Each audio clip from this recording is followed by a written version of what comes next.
Hello friends, this is Growl. Paladin is definitely the most changed healer in Shadowlands, so I made this video to go over what's changed, as well as my thoughts after playing some keys on beta. Getting a heads up on what classes might be good and how the changes actually impact gameplay has been a big deal for everybody, so let's get right into it. The biggest change by far is the resource rework. So Paladin in Battle for Azeroth essentially doesn't have to worry about mana at all. Your main rotational abilities, which are just Holy Shock and then spamming Crusader Strike or whatever to get Holy Shock back off cooldown, doesn't really cost any mana, and even with very high haste, you can still end up just sitting at full mana for the entire fight. So what they've done to address this is they've actually put a mana cost on Crusader Strike. You can see on the bottom right there, Crusader Strike is now 2400 mana. So now throughout a fight, especially a longer one, if you need to be using more Flash of Lights, you will actually notice your mana going down. And your natural instinct to just press Holy Shock and Crusader Strike actually isn't going to help you as much because you're still going to be draining mana doing that. I could definitely feel it when I was doing some keys.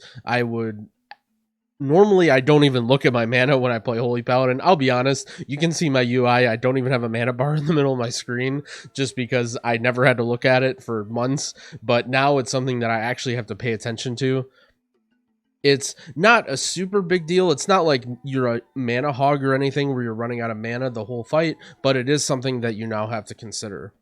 So then what made up for that? Well, now paladins or holy paladins use holy power as an additional resource as well. So you have 5 total holy power and you can spend 3 at a time on one of 3 spells.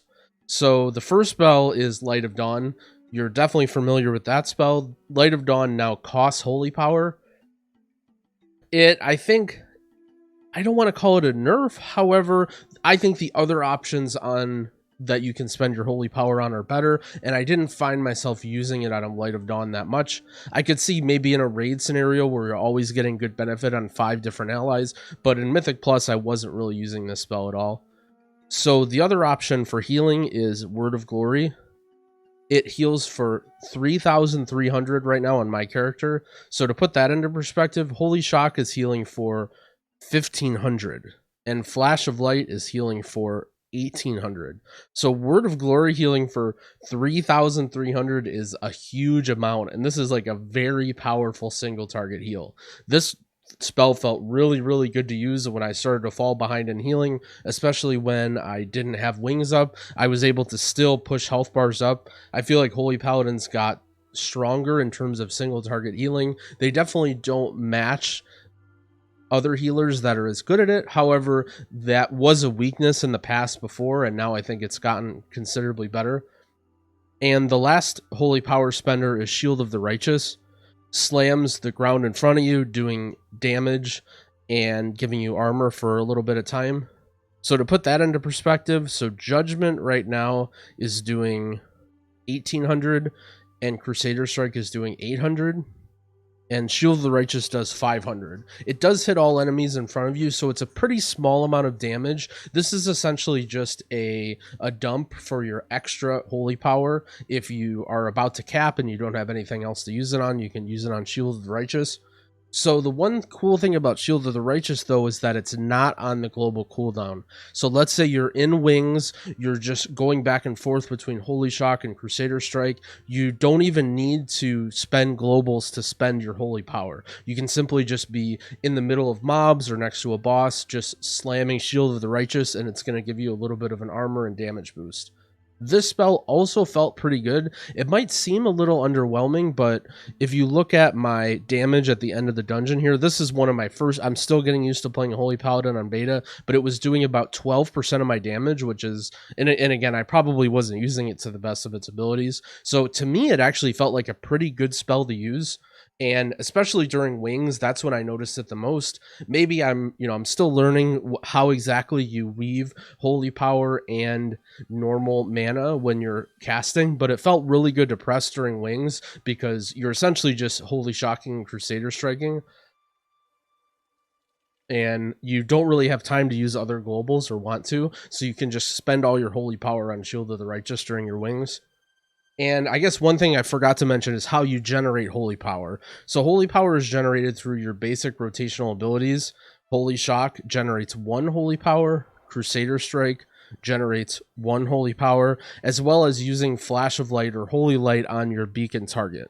Beacon now doesn't refund mana back when you direct heal it. However, it does give you one holy power. So in situations where you need to do really heavy healing, again, it synergizes well with Word of Glory, where if you need to be Flash of Lighting on your tank, if he's taking real heavy damage, you end up getting more holy power that you can then use on some Word of Glories to help top him up.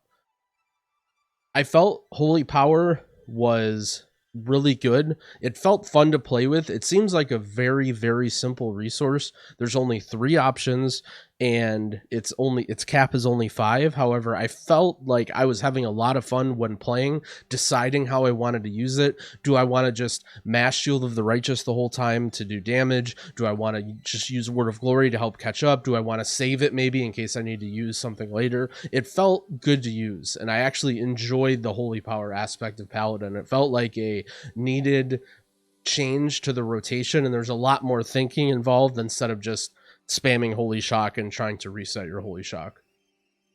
The next thing that's changed is the aura system. So you'll notice on the talent tree, which we'll go over later, there's now no row for auras. You now just have the auras baseline. Well, not the same auras, but the current auras.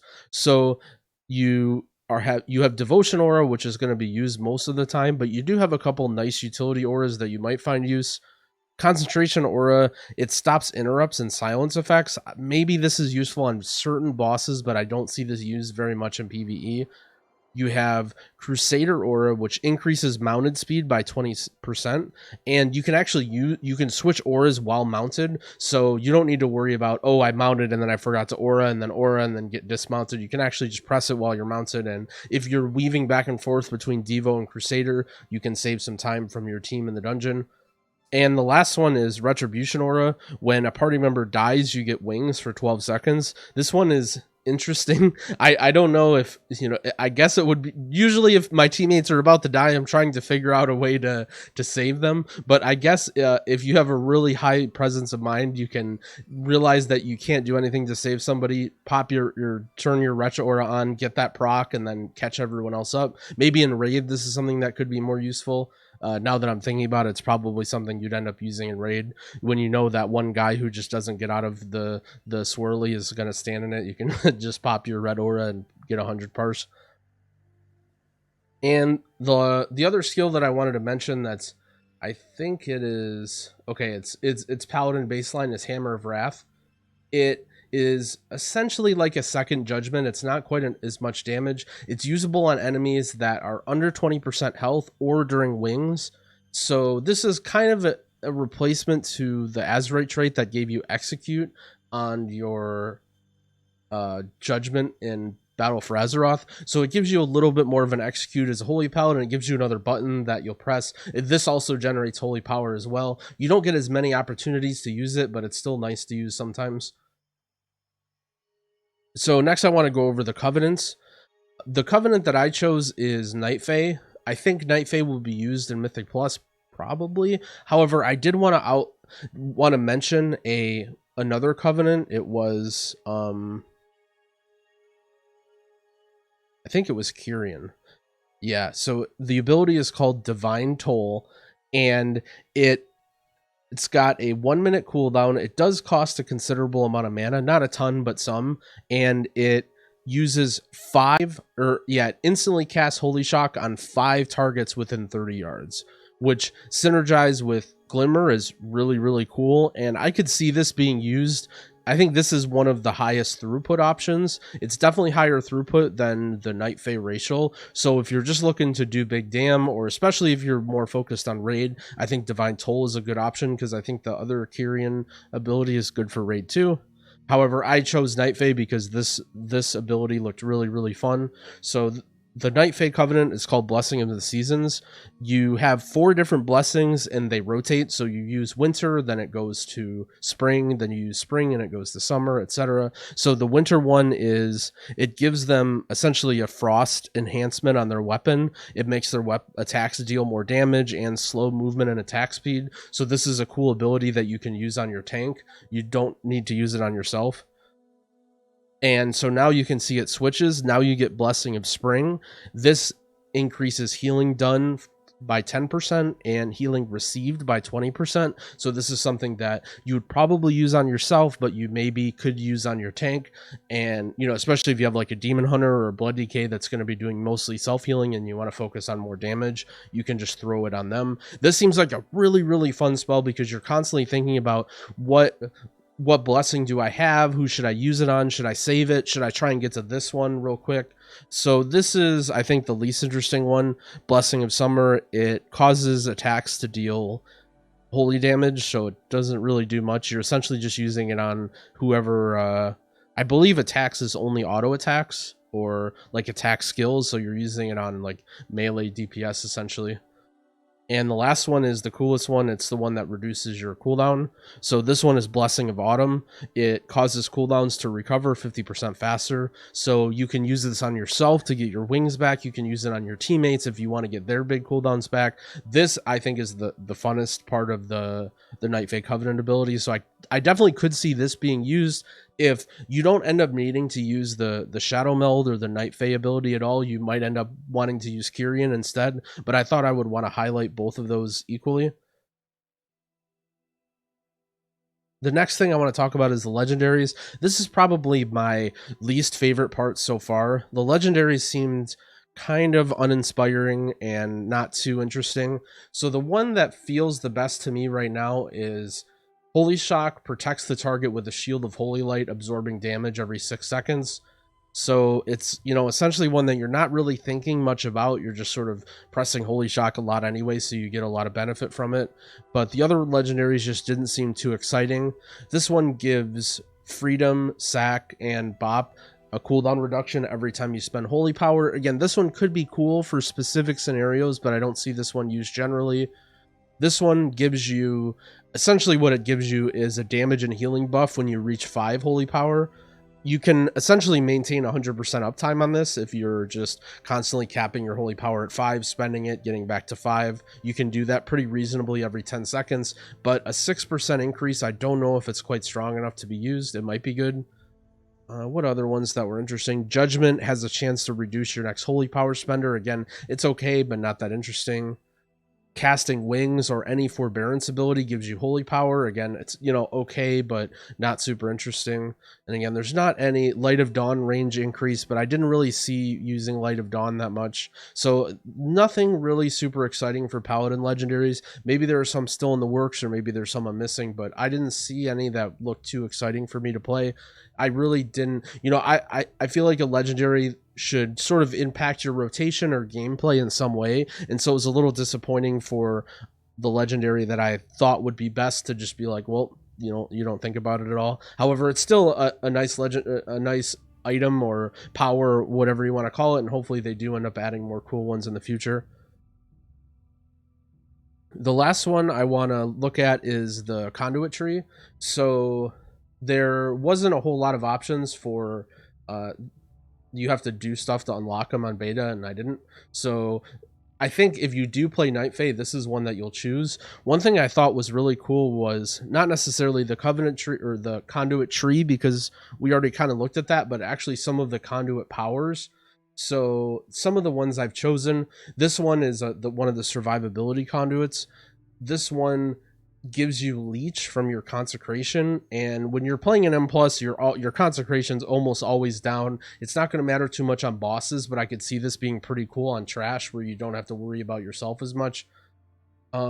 This one is really, really cool as well. After Blessing of Freedom ends, it gives a movement speed buff for 15 seconds it wasn't working like so. For me, it was only giving me one for 7 seconds. I guess we can just test it right now. But so after your freedom wears off, it gives a movement speed buff of 7 seconds. Whether it's 7 or 15, I think 15 might even be a little bit too strong. This gives you incentive to just be pressing Blessing of Freedom on your tank or whoever needs it all the time. Paladins are definitely would appreciate a movement speed boost, and adding one onto freedom feels really good. This one increases your divine steed duration, or your pony, and this other one, which is really, really powerful, increases crit on Holy Shock by 15%. As soon as I saw this one, I slammed this one on my tree. There's some other ones that are somewhat interesting. We can maybe look at a couple right here. Holy Light cleaves a little bit. Again, I didn't think this was too good. Shield of the Righteous deals more damage to targets with Judgment. I didn't initially put this one on, but this one might be really good for single target damage if you're using your Shield of the Righteous a lot. Crusader Aura reduces fear. Maybe this could be useful in some situations or some fights maybe. Aura Mastery cooldown reduction. That's another one that could be useful. And one of them I forgot to mention, actually, one of the biggest changes is the talent tree. So they've reworked the talent tree a lot. Paladin and Warrior got the same treatment, where they were very strong in Battle for Azeroth, and on top of that, they more or less used the same talent build, especially in multiple different game types. And in general, it seems like Blizzard always wants you to be able to pick different talents. So when they see talents that people like and always pick, they end up moving them to different rows to try and get you to try other stuff. So the problem there's a couple problems here. So one is that Holy Avenger and Divine Purpose are on the same talent row, so you would almost always have Divine Purpose, and that means that you have to choose between one or the other. The interesting thing is that Holy Avenger is also reworked, and it reads now a 3-minute cooldown. Your holy power generation is tripled for 20 seconds. So I've actually found the way that I was using this was I was decoupling my HA with my wings. Usually in live BFA right now, you just use HA and wings at the same time, and just for higher throughput during your wings, since your wings uptime is so high anyway. But what I was doing is I would essentially have like sort of 2 different rotations. So during wings, I would have Holy Shock, Crusader Strike, Holy Shock, Crusader Strike. And then while I was doing that, I was just dumping all my extra holy power into my Shield of the Righteous. But then I had Holy Avenger, which is almost like a second wings now, because holy power is so powerful. And then you end up weaving in Holy Shock, Word of Glory, Crusader Strike, Word of Glory, Crusader Strike, Word of Glory, and you can end up using that like you would use wings. And you can also use it on Shield of the Righteous too, but I felt like I was using it mostly for healing. Maybe that is the meta, or maybe I'm just silly and you should combine them together anyway, but that's how I ended up using it. So keep in mind that holy power generation tripled means that every single time you generate, you get 3. And 3 is what it costs to do spells. So all you have to do is press 1 builder during Holy Avenger, and then you immediately can use a spender. So you're essentially just going between Holy Shock or Crusader Strike and then your spenders, whether it's Shield of the Righteous for AoE damage or Word of Glory for healing. Like I said, I wasn't using Light of Dawn too much. It didn't seem like it was worth it to spend the holy power, since, like, if you look at the healing, Light of Dawn is healing for 890, and Word of Glory is healing for 3,300 again. So having that direct healing on what I needed it, like, unless I could benefit from like cleaving 4 different allies at the same time, and all 4 of those allies needed healing, it was the only time I would use Light of Dawn, which, you know, is almost never in Mythic Plus. And the other thing is they removed HA from this row, I believe, and they now have a talent called Save by the Light. This is sort of, it's like a really weak cheat death. When someone is damaged below 30% health, they absorb the next 3,000 damage. I don't know how I feel about this. It doesn't seem too strong, but maybe you could use it in some scenarios, especially in raid if you're worried about mana, or if you just don't want to have to worry about another button, since Judgment of Light I don't think is too good. I was using Holy Prism, which is a new spell to some people since you didn't really pick it all of BFA, but Holy Prism is in the talents for BFA, so I'm not going to go over it. Other than that, the rest of the talents are still mostly the same. You have this first row here. You have this row with Sanctified Wrath. Again, you're always choosing this. And now you have Glimmer here instead of DP on this last row. And I don't think either of these beacons seemed worth it to use. Glimmer just feels good. It's a passive, especially now that you have to worry about mana as a paladin. I think having to cast Beacon of Virtue, I don't know if it's going to be worth it. Maybe there's some weird scenarios where you would use Beacon of Faith, but this was the talent options that I found that I think was best for dungeons.